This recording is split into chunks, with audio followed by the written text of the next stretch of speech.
Hello friends, today we're gonna do an experiment with a story. But first, let me tell you the story. The Thirsty Crow. Once upon a time, there was a thirsty crow flying in the summer. He was very thirsty. He looked for water here and there, but couldn't find any. Then he found a pot in a garden. He flew to there. There was very low water, and his beak wasn't long to reach the water, so he found some stones and put them in the water.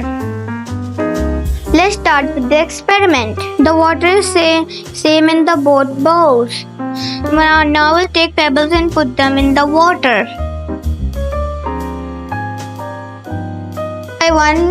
One by one, one by one, one by one, one by one.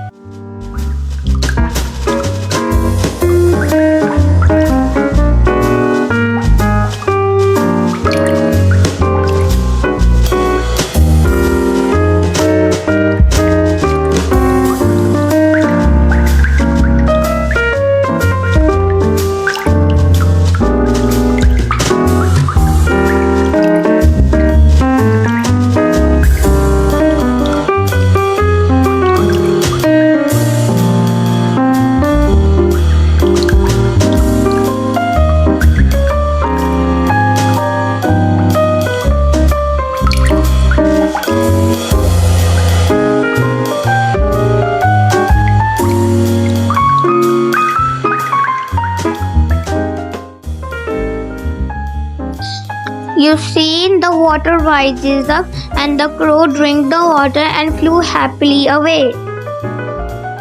First, there was the same amount of water in both pots. Then the crow put some stones in the water, and then this one rises up and this one's low.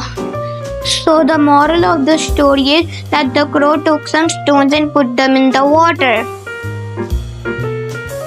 Now you know how the thirsty crow drank the water, because he put pebbles in the pot and the water rises up. This is the end of this video. If you want to watch more of my videos, all you have to do is search for my name. Let's spell my name together. Fatir. Fatir. Please like, subscribe and share my channel. Bye bye. See you soon.